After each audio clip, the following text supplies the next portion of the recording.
I'm Miguel Pérez Ayuca, and I'm an engineer working for the European Space Agency. Lunar eclipses are quite a common event, so they happen more or less twice per year. It happens when the moon is shadowed by the shadow cone of the Earth, and the sun, the Earth, and the moon are kind of perfectly aligned in space. So today I'm going to show you a bit how we image such eclipses. The best moment, the moment where the total eclipse occurs, is a bit longer than an hour.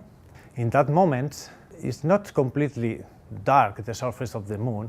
What we see from Earth is a glow in pinks, pink color, red colors, orange color, very beautiful.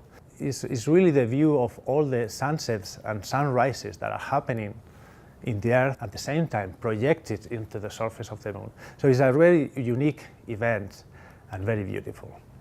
So we have three setups. We have a very basic setup that is basically a tripod and a camera with low magnification. We have a second setup that is also camera and a tripod, but this camera has a photo lens, so we have a higher amplification of the image, or magnification of the image, so we can see the moon bigger in our CCD. And this is the, let's say, the more advanced setup, where we have a real telescope, full telescope, with a camera as well attached to it, taking the images. So for the very basic setup, we have a tripod, so that it gives stability to the image, and a camera on top. Probably a 35mm lens, so that we can see an ample area of the sky, and we will just leave the moon drift, and then we can compose a nice image with all the moons progressing and how the eclipse progresses. For the a bit more advanced setup, so with this type of telelens, that is something between a normal camera lens and a telescope, we can have magnifications of more or less, well, this one is 500mm, so we will have the moon that is probably a quarter of the image of on the CCD of the camera. Again, we need a tripod for stability of the image taking, and now we are going to use a device that will take the images for us, so that we don't need to touch the camera. These devices have a timer, and you can say every minute take an image of the moon. For this specific setup, as you see, it doesn't have any tracking device, and it has quite some magnification on the moon. So the moon will move really fast. So you will have to be adjusting the position of the camera by releasing the knobs of the tripod and tracking it.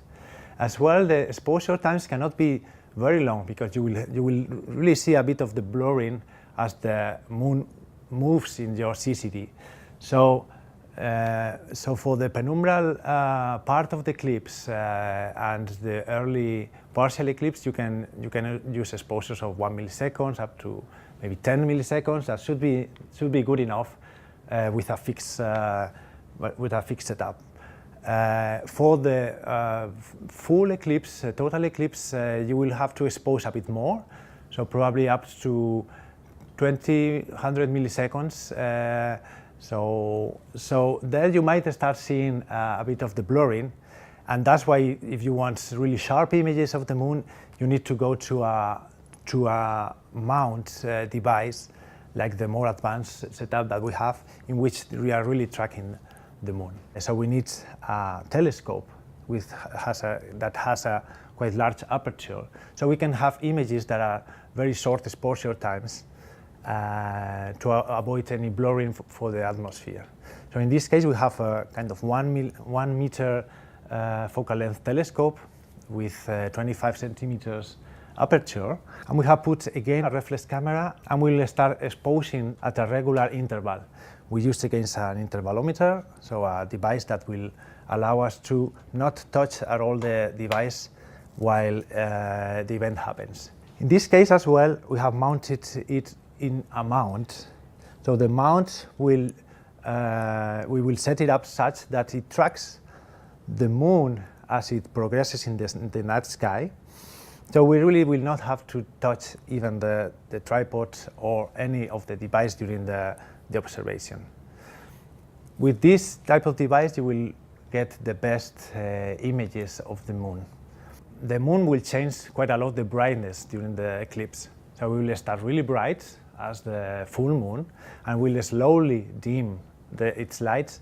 So you will need probably to be changing the exposure time of the image. And remember that it's a slow event, so it takes it takes 5 hours for the full event to develop. So you will have time to do tests on your camera.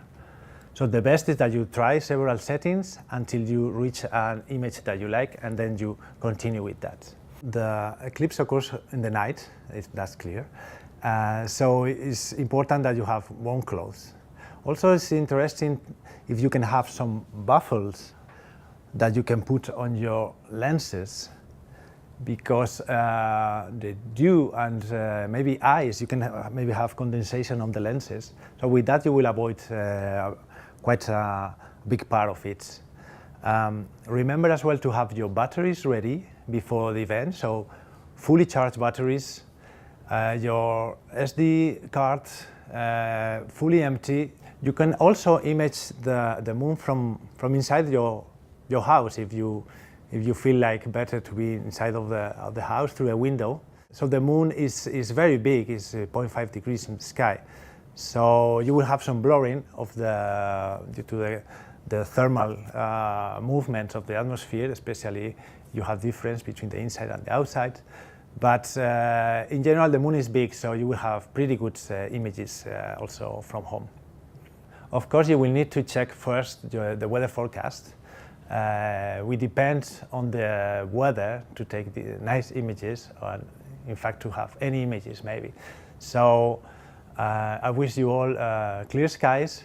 Yeah, have a great observation of the moon.